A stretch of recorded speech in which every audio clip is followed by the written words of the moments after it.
Donc on va reprendre la thématique de la journée. Donc après avoir vu ce matin comment, après avoir fait un tour d'horizon d'Azure Logic Apps avec un scénario d'intégration full pass, un scénario d'intégration hybride, là en fait on va vous faire part d'un certain nombre de bonnes pratiques et de fondamentaux d'industrialisation pour pouvoir, déployer Azure Logic Apps au sein d'une entreprise, développer, créer des Logic Apps avec avec les exigences qui existent en entreprise. Je suis toujours à Dondou. J'ai toujours moins de cheveux que sur la photo. Et je suis accompagné de Manon Pernin, Bonjour. donc consultante cloud et integration au sein de l'équipe.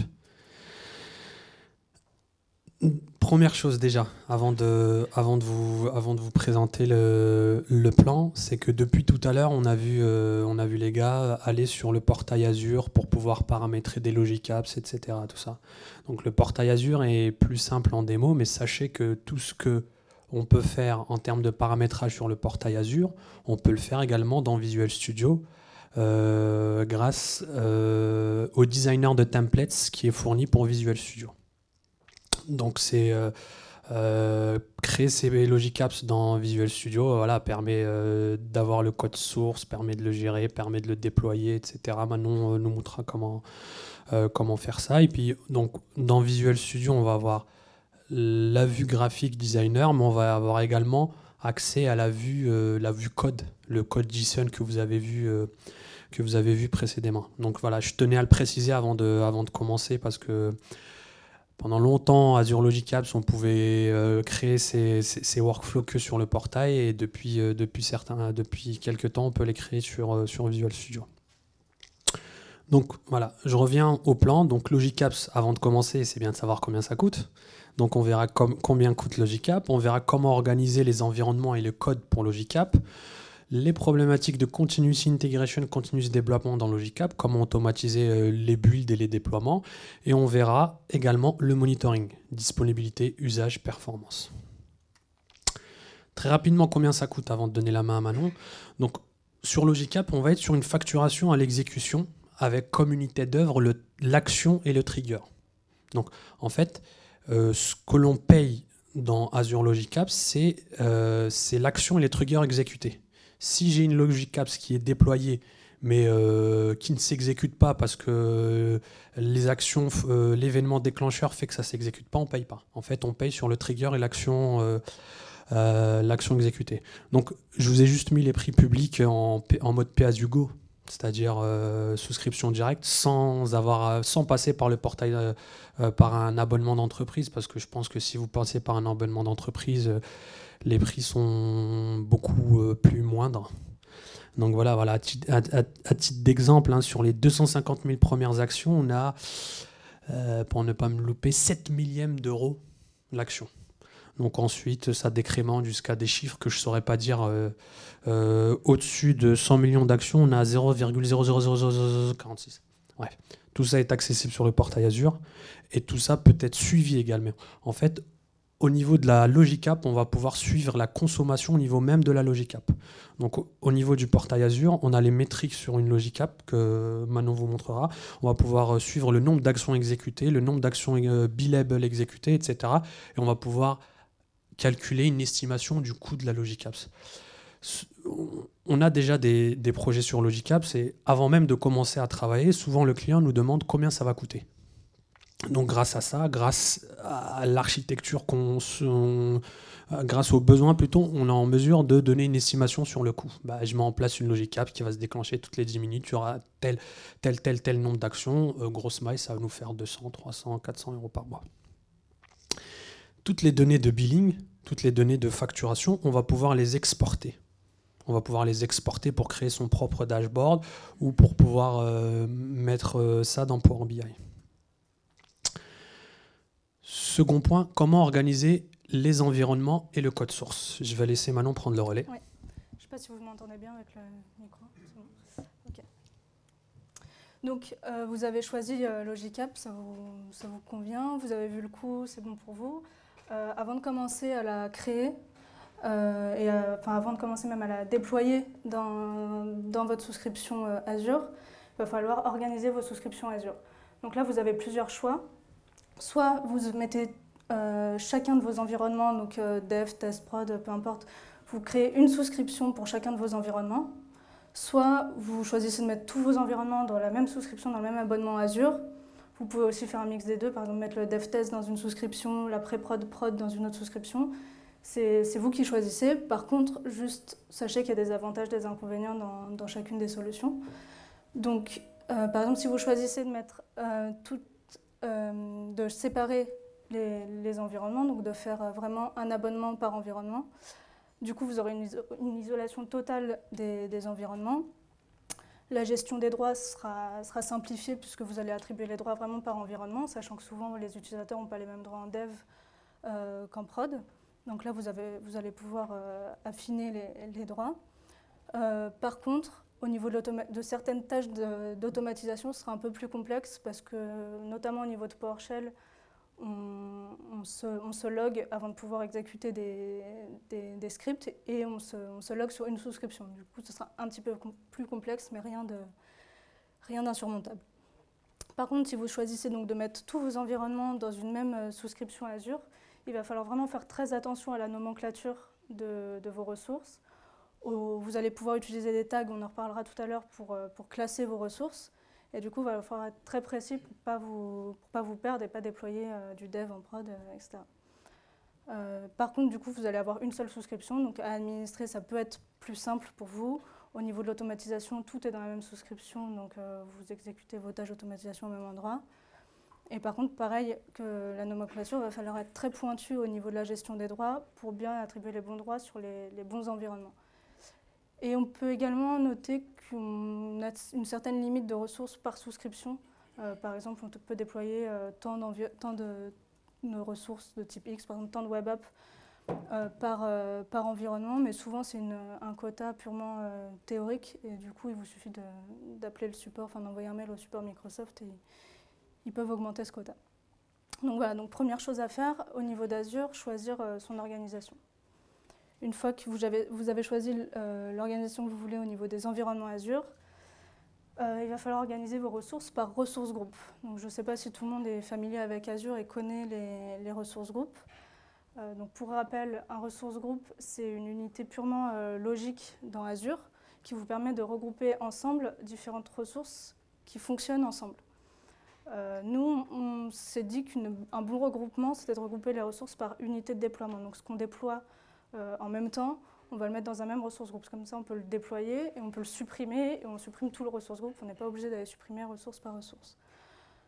Sur ces ressources groupes, on peut aussi attribuer des droits, donc vraiment au niveau du ressource groupe, comme ça s'applique à toutes les ressources. On peut voir le budget du ressource groupe. Enfin, voilà, c'est une unité de gestion. Donc, au niveau de l'intégration, notre unité de déploiement, ça va être notre demi-flux. Et un demi-flux, donc comme on a pu le voir dans les présentations précédentes, ça va être un workflow Logic App. Du coup, on s'est dit qu'un workflow Logic App, c'était un demi-flux, et un demi-flux, c'est un ressource groupe. Du coup, dans notre portail Azure, on va se retrouver avec un certain nombre de ressources groupes que j'ai appelées fonctionnelles, donc de ressources groupes de workflow. Donc, par exemple, ici, un ressource groupe Product to Salesforce pour envoyer des produits à Salesforce. On va avoir un autre ressource groupe, par exemple, Product from e-commerce, et ainsi de suite. Donc, dans ce type de ressources groupe fonctionnelles, on va avoir notre Logic App, notre workflow Logic App, un compte d'intégration spécifique à ce demi-flux. On va pouvoir ajouter les différents connecteurs vraiment spécifiques à ce demi-flux et éventuellement des Azure Functions en guise de helper comme on avait dans Beanstalk. À côté de ces ressources groupes fonctionnelles, ça peut être intéressant d'avoir un ressource groupe transverse, que j'ai appelé Tools, dans lequel on va mettre vraiment des ressources qui peuvent être communes à plusieurs flux, plusieurs demi-flux, plusieurs applications, comme par exemple un service bus, des fonctions, des Azure Functions Transform XML, XML2JSON qui sont très génériques, un compte de stockage, Log Analytics qui est la partie monitoring, donc la brique monitoring de Azure. Donc voilà, donc ça, c'est une organisation qu'on propose et qui nous semble être assez intéressante pour organiser votre souscription Azure.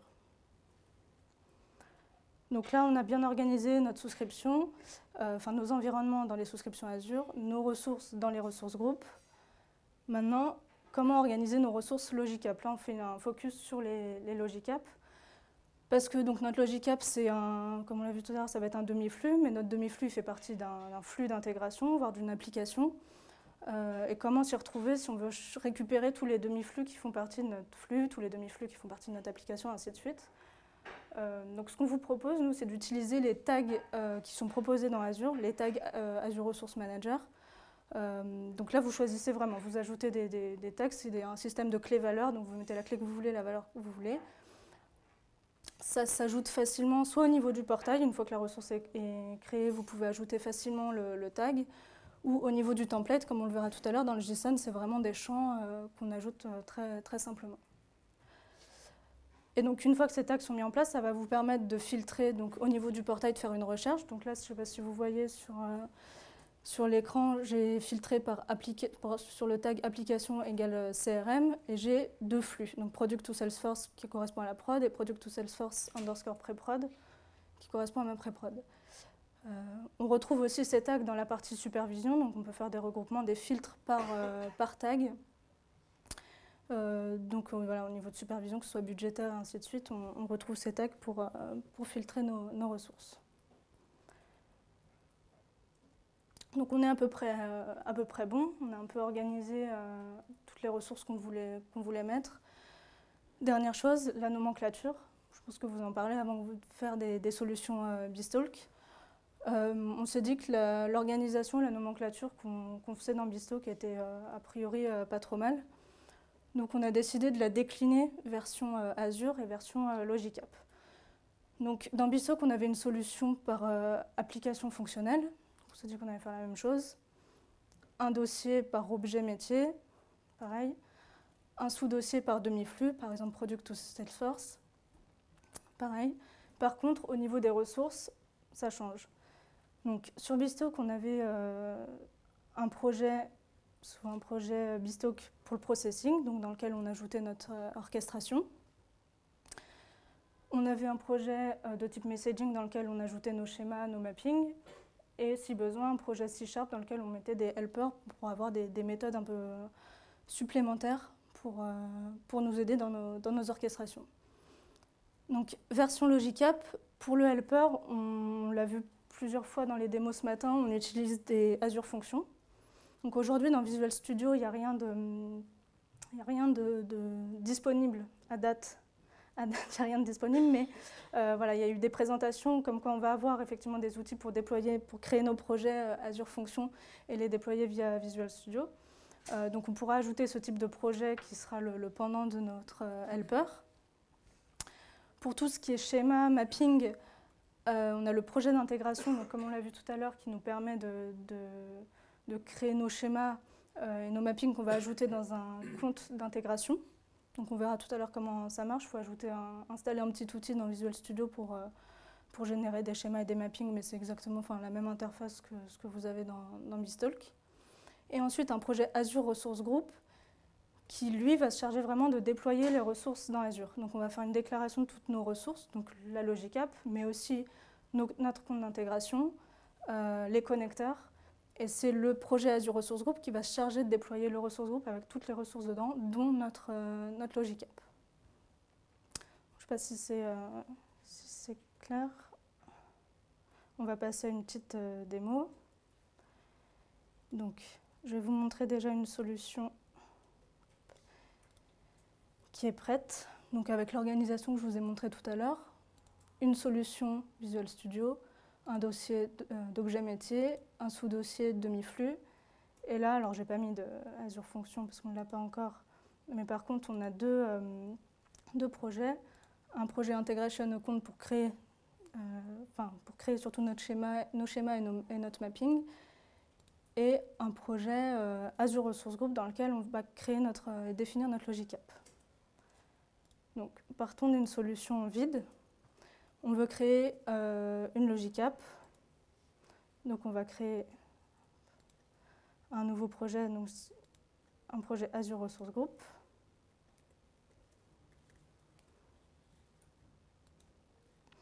Là, vous avez un choix, je ne sais pas si vous connaissez un peu les projets Azure Resource Group, mais vous avez un choix de template. Nous, ce qui nous intéresse, c'est la Logicap, donc on va partir sur un template Logicap. Donc voilà, on a un certain nombre de fichiers que je vous présenterai tout à l'heure qui sont déjà créés, et un fichier logicap.json qui est la description de notre Logicap. Alors là, c'est bien, on a la partie JSON, c'est pas très pratique. Quand on ne connaît pas trop, quand on veut jouer avec, du coup on a accès, un clic droit, au Logicap Designer.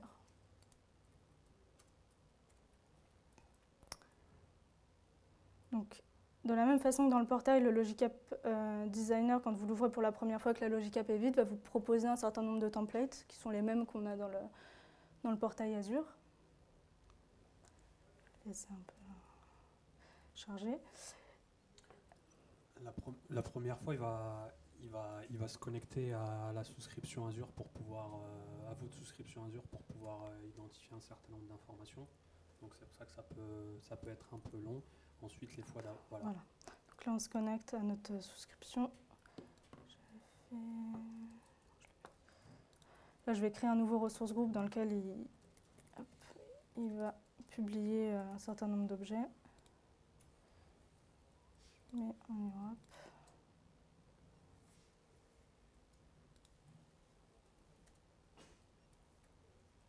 Donc là, il s'est connecté à Azure, on lui spécifie un premier ressource group pour qu'il puisse, si on valide notre Logicap, la créer et surtout créer les connecteurs, parce que lorsqu'on crée des connecteurs dans Visual Studio, il a besoin de les déployer pour pouvoir se connecter réellement aux applications derrière. Donc voilà, donc là on est sur la partie designer, il nous demande le template qu'on veut. Hop, on va partir sur un template vide, pas de template. Et exactement comme dans le portail Azure, on va pouvoir choisir le trigger qu'on veut, par exemple une récurrence toute simple toutes les 3 minutes, ajouter une nouvelle action, par exemple un XML validation pour valider notre schéma, on ajoute les données et ainsi de suite. Donc ça va vous permettre d'avoir une première idée de ce à quoi ressemble ce que vous voulez comme workflow. Et derrière, vous allez pouvoir accéder au template ARM, donc au JSON, pour visualiser le JSON correspondant et l'éditer si besoin. Donc en recliquant dessus, il nous ouvre le JSON. Et donc là, il a ajouté la partie trigger, ici, avec notre récurrence à 3 minutes. Et la partie XML validation qui est vide, puisqu'on n'a rien spécifié de plus. Donc on verra après dans la suite comment compléter ce template, l'adapter à nos besoins. Deuxième étape, créer des schémas et des mappings, si vous en avez besoin dans votre workflow. Et pour ça, on ajoute un projet de type intégration. Donc en installant l'outil, je ne me rappelle plus du nom, je l'ai noté. Il faut télécharger un outil qui s'appelle Microsoft Azure Logicap's Enterprise Integration Tools pour Visual Studio 2015 2.0. Ce sera noté dans les slides, n'inquiétez pas. Et grâce à cet outil, vous pourrez... voilà, je vais vous montrer. Hop. Vous avez accès à un projet de type intégration. Je vais s'appeler comme ça. Dans lequel vous allez pouvoir créer des schémas et des mappings exactement comme dans les solutions BStock Server. Donc add... Voilà, c'est les fonctionnalités BStock Server qui ont été repris. Voilà. Donc, l'avantage, c'est que si on n'est que sur un projet d'intégration Logicap, on n'aura pas besoin d'installer les extensions Visual Studio pour BStock Server. C'est juste avec ce tool-là, on pourra déclarer ces schémas et faire ces mappings. Voilà. Donc là, vous avez accès donc, à des objets pour pouvoir créer vos schémas, vos mappings. Bon, je vais vous montrer directement dans la solution que j'ai préparé. Et donc si on ouvre le mapping, voilà, ma résolution est pas top, mais ça ressemble vraiment à la même chose que dans BStock. Aucune nouveauté là-dessus. Mais donc ça vous permet d'extraire le XSD et le XSLT du mapping pour l'intégrer après dans votre compte d'intégration. Voilà pour cette première démo. Je pense que j'ai rien oublié. Si, sur les tags, parce que je vous ai parlé des tags tout à l'heure, donc je vous disais qu'on les ajoute facilement dans le template.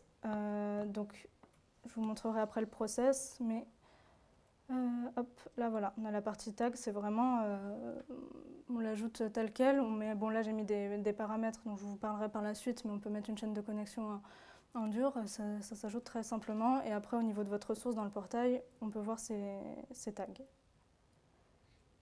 Voilà un peu pour cette première démo, comment commencer. Donc une fois que vous avez votre Logic App qui est à peu près prête en dev, qui fonctionne comme vous voulez, etc., vous allez vouloir l'intégrer dans une chaîne de déploiement. Donc faire de l'intégration continue et du déploiement continu. Et là, il va falloir faire quelques petites modifications comme dans tout projet. Donc premièrement, il va falloir templétiser la Logic App, c'est-à-dire qu'il y a des valeurs qui sont spécifiques à vos environnements de dev, d'autres valeurs spécifiques à la prod. Donc vous allez remplacer les propriétés, comme dans tout projet, variabiliser votre projet.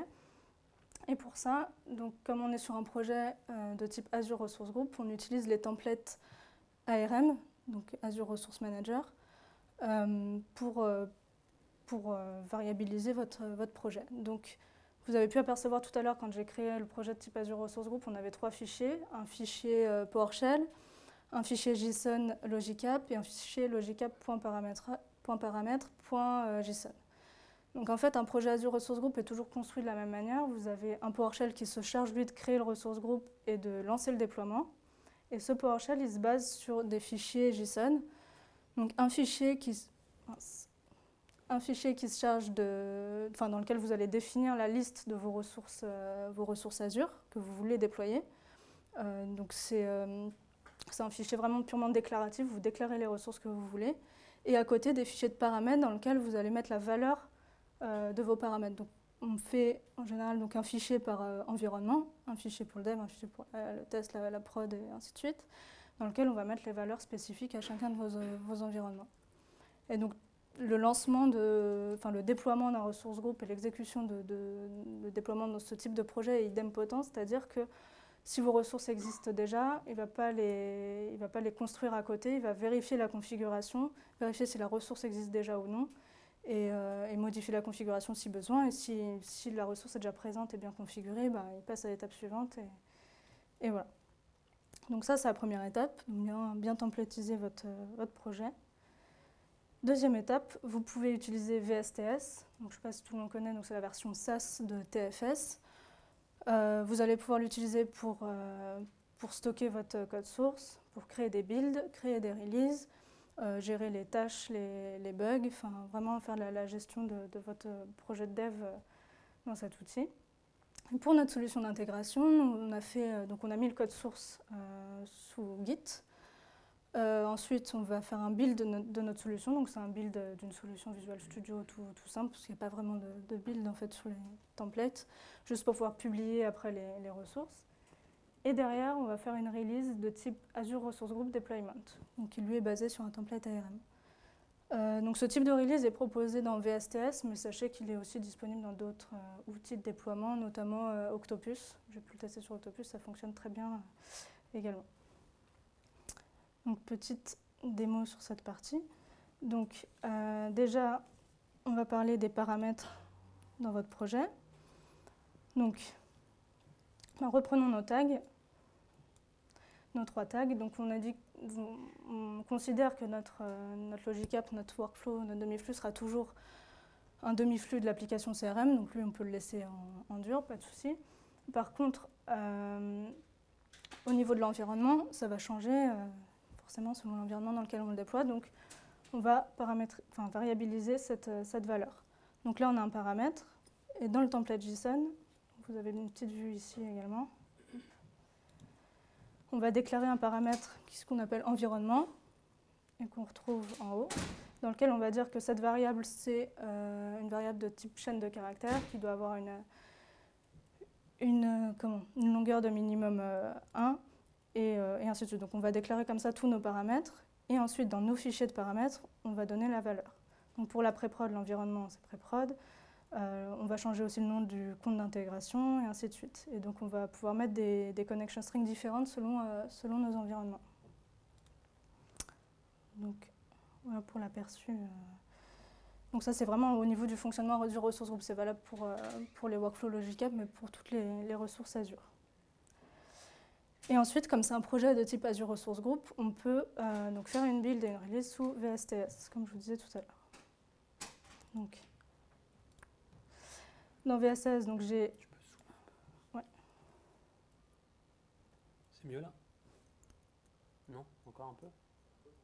Ouais.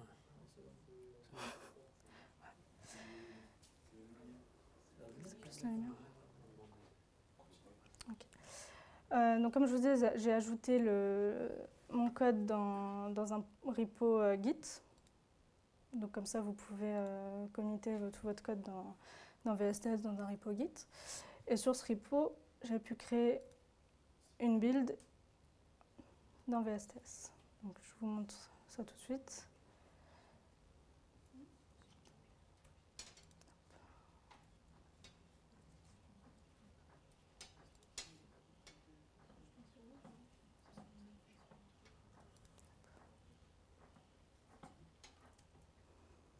Donc je suis partie d'une build de type build Visual Studio Solution, toute simple. Donc j'ai trois steps. Une step pour faire le build vraiment du SLN et deux autres steps qui se chargent de publier les fichiers sources pour les récupérer ensuite au niveau de ma release. Donc vraiment ici, rien de spécifique. Et au niveau de la release, donc c'est la release qui va charger de faire le déploiement de mon ressource groupe et donc de mes ressources Azure du workflow Logicap. Donc là, je l'ai paramétré juste sur un seul environnement. Et donc voilà, vous choisissez une task de type Azure Resource Group Deployment et vous remplissez tous les champs. Donc voilà, donc c'est une connexion de type Azure Resource Manager. Il faut configurer une connexion au niveau de VSTS vers votre souscription Azure. Donc ensuite, là, vous aurez plusieurs environnements. Donc selon l'environnement, vous mettez la bonne souscription en face si vous avez plusieurs souscriptions. Le nom du ressource groupe dans lequel vous voulez déployer, la localisation, donc le data center dans lequel vous voulez déployer, et ensuite vous mettez l'URL, enfin le path vers votre template JSON et celui vers votre fichier de paramètres. Donc là, par exemple, j'ai mis celui de pré-prod. Je sais pas si... Vous pouvez sélectionner comme ça votre fichier de paramètres et prendre celui que vous voulez. Donc là, on a pris celui de pré-prod. Et voilà, pareil, rien de très spécifique. Et là, on peut créer une release. Donc, je vais le faire devant vous. Donc, vous sélectionnez le numéro de build qui vous intéresse. Vous créez votre release. Vous pouvez suivre dans VSTS, donc si vous connaissez le déploiement. Hop. Au niveau des logs. Et donc derrière, ça va vous créer ou mettre à jour votre ressource groupe avec toutes les ressources qui vont bien. Pour vous aider sur tout ce qui est template ARM, parce que ça peut être un peu compliqué, il y a pas mal de...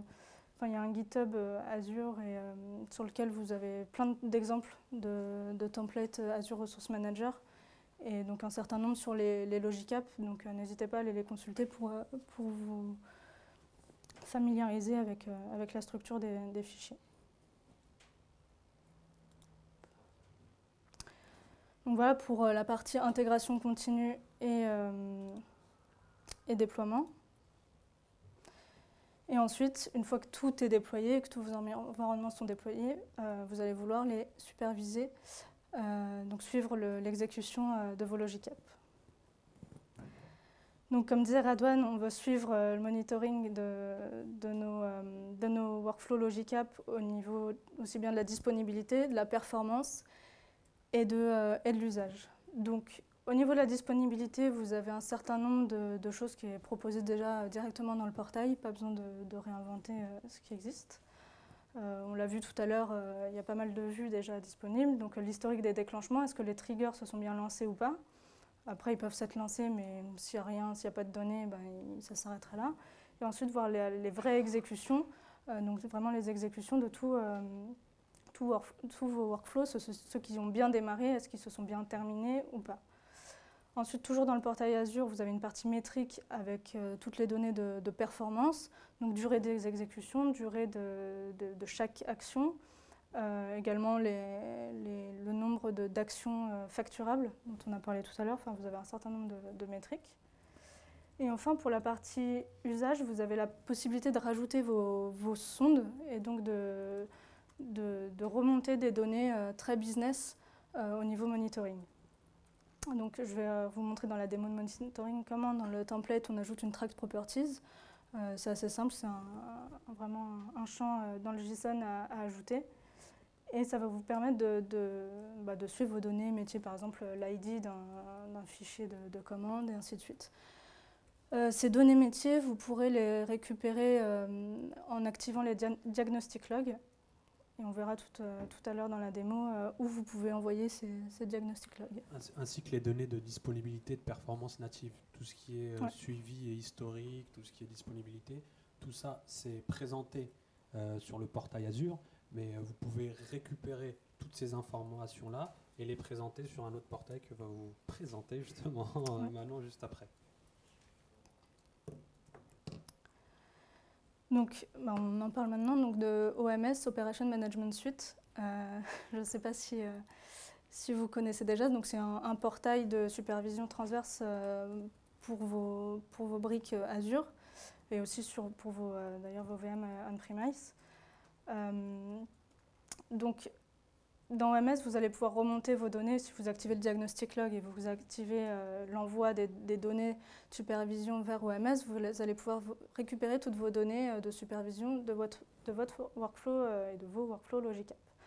Donc, vous allez pouvoir créer des requêtes custom et filtrer ici par ressources group, par tag. Aussi, les tags que vous avez définis avant, vous les retrouverez dans OMS.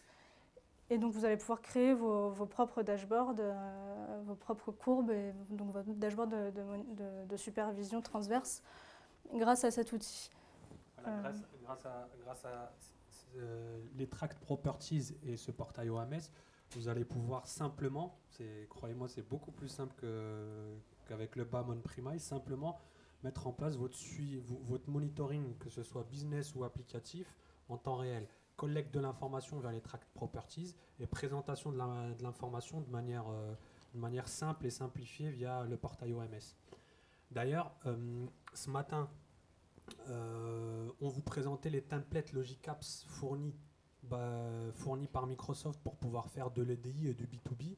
En fait, tout ce qui est envoi de messages X12, envoi de messages Edifact, etc.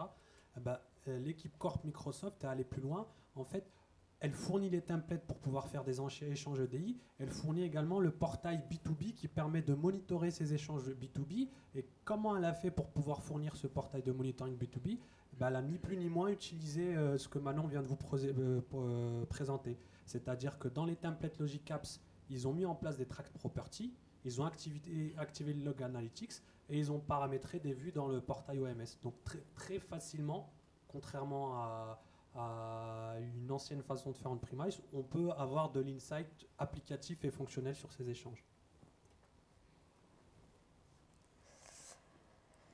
Et vous pouvez également construire un dashboard au niveau du portail Azure. Donc là, ce sera peut-être plus à destination des développeurs.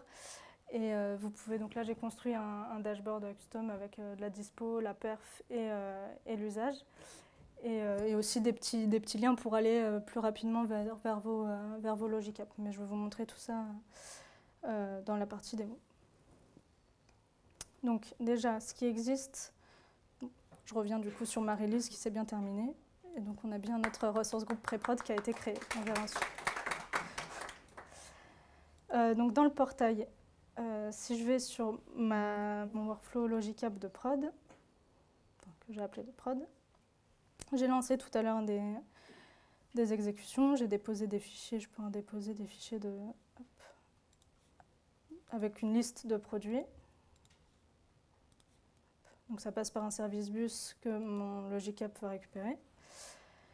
Là, j'ai bien, peut-être zoomer un petit peu.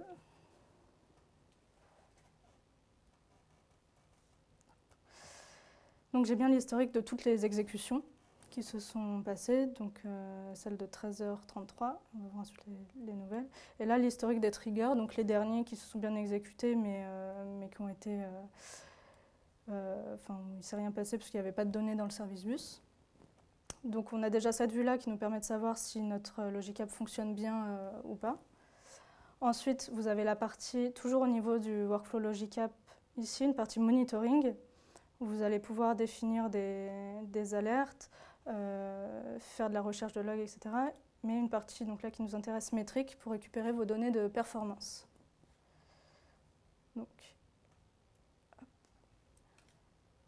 Donc ici, il va sélectionner directement votre ressource de type Workflow Logicap. Et là, vous avez accès à toute une liste de compteurs de performance. Donc par exemple, la durée d'exécution de vos workflows, la durée d'exécution seulement de ceux qui ont été en succès. Vous avez aussi, ce qu'on disait tout à l'heure, au niveau de la facturation, vous pouvez récupérer ici le nombre total d'exécutions facturables. Donc vous avez tout un tas de compteurs disponibles et vous allez pouvoir les épingler à votre dashboard Azure, donc depuis ce portail. Ensuite, au niveau, donc ce que je disais tout à l'heure, des diagnostic logs, on a un accès ici dans la partie monitoring. Et donc là, vous allez pouvoir donc activer déjà les diagnostic logs et ensuite choisir où vous les envoyez. Donc là, je ne sais pas si on voit bien. J'ai configuré que la partie Log Analytics. Log Analytics, c'est OMS, en fait, derrière, donc Operation Management Suite. Mais vous pouvez aussi envoyer ces données vers un compte de stockage Azure ou vers un Event Hub. Donc là, j'ai choisi de les envoyer vers OMS. Et donc, on va voir dans OMS ce qu'on va récupérer. Avant, je vais vous montrer comment on décide d'envoyer des propriétés custom, donc des propriétés business dans votre template Logicap. Donc, du coup, je vais vous représenter quand même on a enlevé la présentation du workflow. Je vais vous montrer à quoi il ressemble.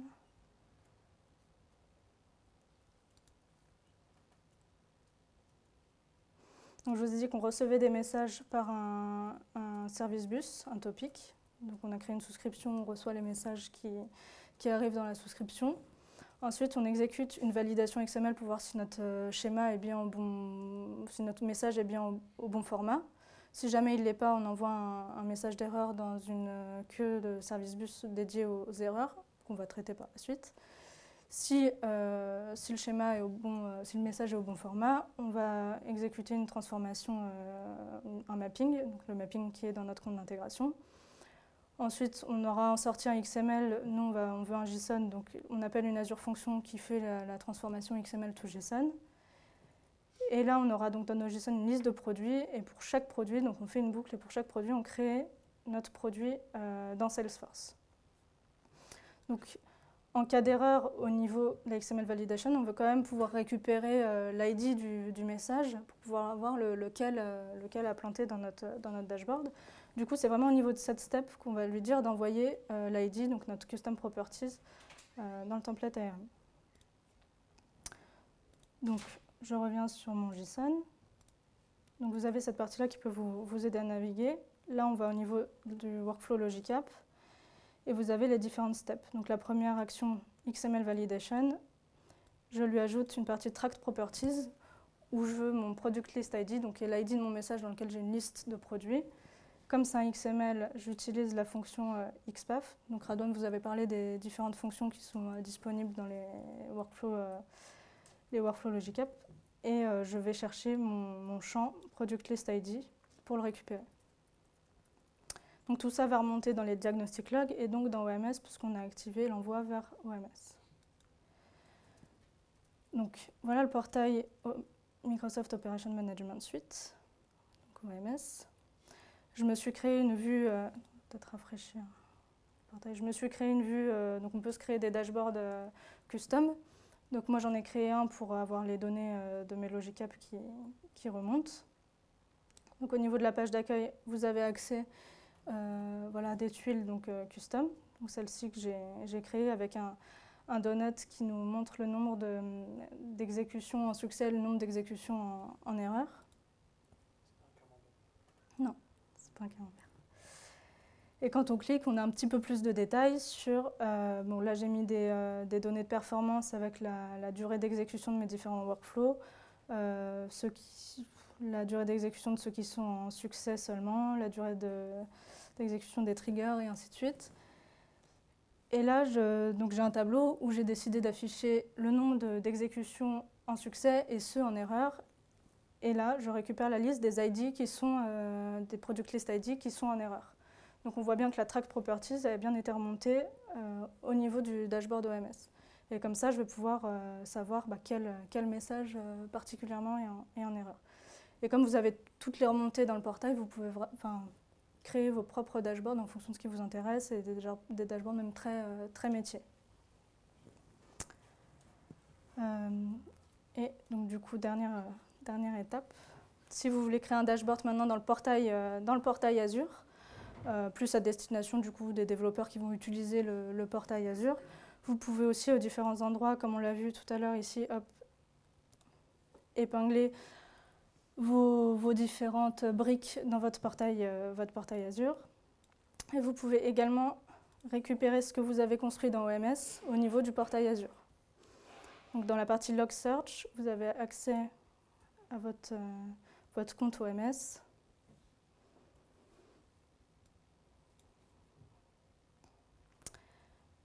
Donc avec la partie Overview, vous avez vos tuiles que vous avez définies dans le dashboard OMS que vous pouvez ensuite épingler sur votre portail Azure. Donc là, vous pouvez épingler votre donut sur le portail Azure. Donc je me suis fait un dashboard CRM intégration. Full screen.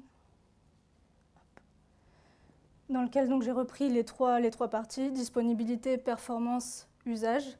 Donc dans la partie disponibilité, je vois toutes les exécutions, leur état, la durée.